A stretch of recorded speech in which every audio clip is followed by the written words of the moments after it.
नमस्कार. तुम्हा सर्वांचं आमच्या चॅनल निकुतीमध्ये पुन्हा एकदा मनपूर्वक स्वागत आहे. होप माझे आधीचे सगळे व्हिडिओज तुम्हाला आवडत असतील. चला तर मग आज आपण बनवणार आहोत भेंडीची भाजी. भेंडीची भाजी झटपट होते आणि सकाळच्या टिफिन घाईमध्ये आपल्याला ही भेंडीची भाजी एकदम पटकन होणारी भाजी आहे. सो आज आपण भेंडीची भाजी कशी बनवायची ते बघूया. तर सर्वात पहिले मी इथे घेतलेली आहेत अर्धा किलो भेंडी. ही भेंडी घेताना तुम्ही हा देठाकडचा भाग असा तोडून बघू शकता. हा जर पटकन तुटला तर समजायचं की ही भेंडी ताजी आहेत. सो असं तोडून बघून तुम्ही भेंडी घेऊ शकता. ही भेंडी मी घेऊन नंतर ह्याला स्वच्छ पाण्याने धुतलेली आहेत, मग कपड्यावर सुकवून घेतलेली आहेत. तर आता आपण बघूया भेंडी कापायची कशी ते.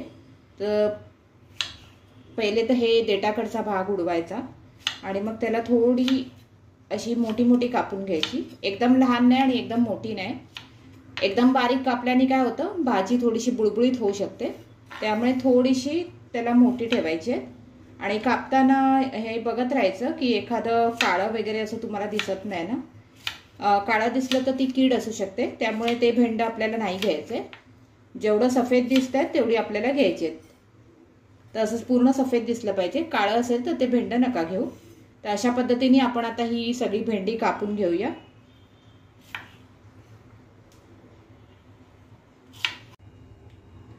आता तुम्ही इथे बघू शकता की भेंडी मी पूर्ण कापून घेतलेली आहे. आता आपण त्याचं साहित्य बघूया भाजी बनवायचं. तर फोडणीसाठी आपल्याला लागणार आहे राई, जिरं, हिंग, हळद, थोडासा मसाला, थोडंसं धणे जिरा पावडर. त्याचबरोबर आपल्याला लागणार आहे एक मोठा कांदा बारीक चिरून घेतलेला आहे मी. 4-5 हिरव्या मिरच्या मी अशा उभ्या चिरून घेतलेल्या आहेत. त्याला मधून असं चीर पाडली आहे, जेणेकरून काय होतं की जर मिरच्या बारीक कापल्या तर त्या भेंडीमध्ये दिसून येत नाहीत आणि मग त्या तोंडात येऊन तिखट लागते. त्यामुळे मी अशा उभ्या चिरलेल्या आहेत मिरच्या. त्याचबरोबर थोडीशी 2-3 कोकमं घेतलेली आहेत, जेणेकरून थोडंसं आंबट तिखट असं चव येईल भेंड्याला. आणि तुम्ही खोबरंही घालू शकता ओलं किसून, किंवा शेंगदाण्याचा कूटही घालू शकता. तर मी शेंगदाण्याचा कूट घेतलेला इथे. एक मोठा चमचा शेंगदाण्याचा कूट घेतलेला आहे बारीक करून मिक्सरमध्ये. आणि तुम्हाला हवं असेल तर तुम्ही ओलं खोबरं सुद्धा घालू शकता. चला तर मग आता बघूया आपण भेंड्याची भाजी कशी बनवायची ती. तुम्ही आता इथे बघू शकता मी कढई ठेवलेली आहे गॅसवर. त्यात मी थोडंसं 2 चमचे तेल घातलेलं आहे. आपलं तेल आता गरम झालेलं आहे. तर आपण आता ह्याच्यात फोडणी घालूया. त्याच्यात मी अर्धा चमचा राई घालते. त्याचबरोबर अर्धा चमचा मी जिरा घातलेला आहे. थोडासा हिंग घालते, 1 चिमूटभर.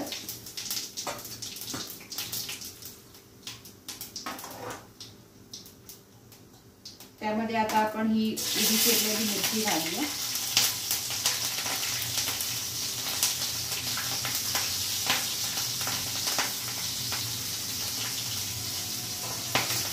मिरची जरा तडतडली की त्याच्यात आपण हा चिरलेला कांदा घालूया.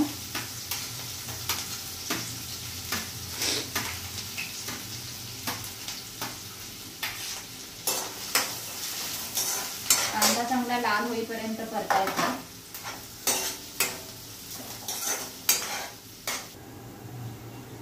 तुम्ही आता इथे बघू शकता की आपला कांदा चांगला लाल झालेला आहे. आपण आता ह्याच्यात थोडीशी हळद घालूया. 1 पाऊण चमचा हळद घातलेली आहे मी. थोडासा अर्धा चमचा मी धणे पावडर घातलेली आहे. हे मी आता तेलात चांगलं परतवून घेते.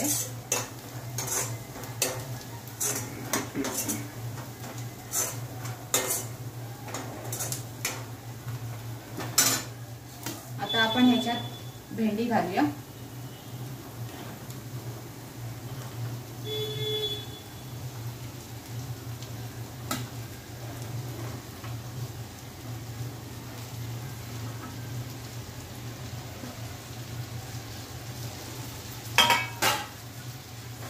भेंडी घालताना असा चांगला तडतडण्याचा आवाज आला पाहिजे.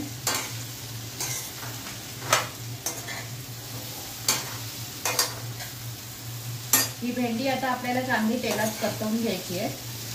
तर ती एक 5-7 मिनिटं आपण तेलात भेंडी परतवून घेऊया.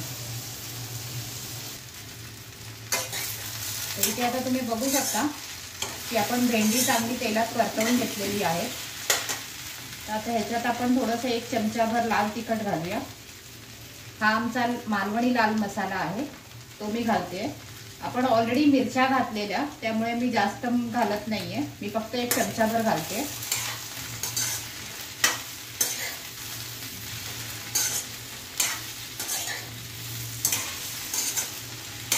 त्याचबरोबर आपण ह्याच्यात कोकम घालूया. ही जी 2-4 कोकम ठेवलेली मी, ती पण आपण घालूया. आणि परत हे असं 2 मिनिटं परतवून आपण ह्याला शिजायला 10 मिनिटं आता सोडून देऊया. ह्याच्यावर झाकण नाही ठेवायचंय, नाहीतर काय होईल की पाणी सुटल्यामुळे भेंडीची भाजी कुळकुळीत होऊ शकते. तर आपण असं उघडच ठेवून ह्याला शिजायला 10 मिनिटं ठेवून देऊया बारीक गॅस करून.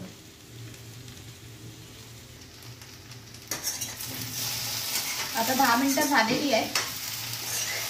तर तुम्ही इथे बघू शकता आपली भेंड्याची भाजी व्यवस्थित शिजलेली आहे. भाजी व्यवस्थित शिजल्यानंतरच आपण ह्याच्यात मीठ घालायचं आहे, कारण आधी घातल्याने काय होतं की पाणी सुटतं आणि मग भाजी थोडीशी ओलसर होते. त्यापेक्षा आपण ही भाजी व्यवस्थित शिजून झाल्यानंतरच ह्याच्यात मीठ घालूया. आता ह्याच्यात मी मीठ घातलेलं आहे.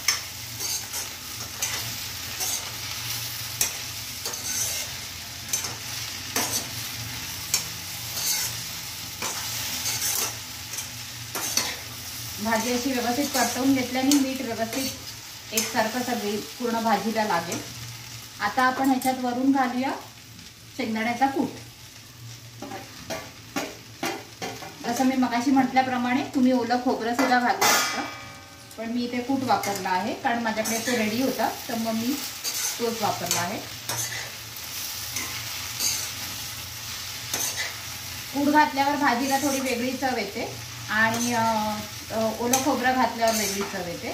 तो दोन्ही पद्धतीने तुम्ही भाजी करून बघू शकता, दोघांनाही थोडीशी वेगळी चव येते. सो अशा पद्धतीने ही आपली भेंडीची भाजी तयार आहे. चला तर मग आपण आता इथे भेंडीची भाजी काढून घेऊया.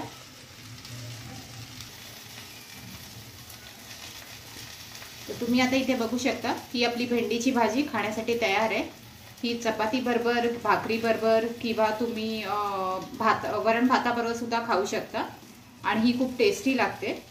आपण ह्याला उघडं ठेवून शिजवल्यामुळे तुम्ही बघू शकता हिरवागार रंग भेंडीचा तसाच राहिलेला आहे. तर अशा पद्धतीने आपली भेंडीची भाजी तयार आहे. तुम्ही नक्की ही घरी बनवून बघा, तुम्हाला नक्की आवडेल. आणि माझा जर ही रेसिपी आणि हा व्हिडिओ तुम्हाला आवडला असेल तर प्लीज माझ्या चॅनलला नक्की लाईक, शेअर आणि सबस्क्राईब करा. थँक्यू.